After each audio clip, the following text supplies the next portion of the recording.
Here is another reality check. If the governments all around the world are effectively bankrupt, what do you think the government's most important asset is?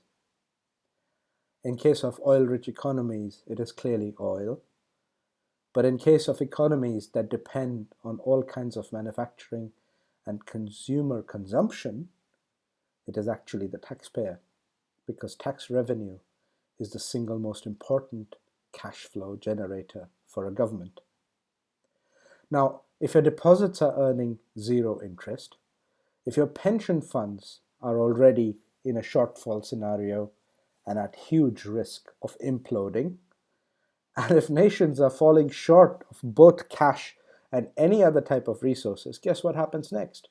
War.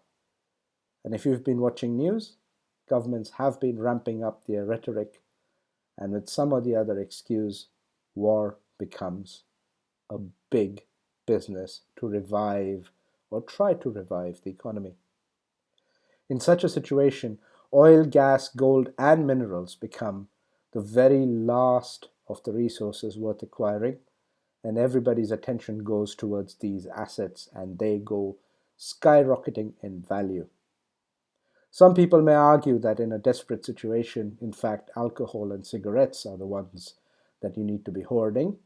While that may be true, it is much easier and much more sensible to do what a central bank does. And a central bank, to protect itself against the economic downturn, will always hoard gold. That's why banks always have huge treasuries full of gold in most of the sensible nations on the planet. But here's reality check.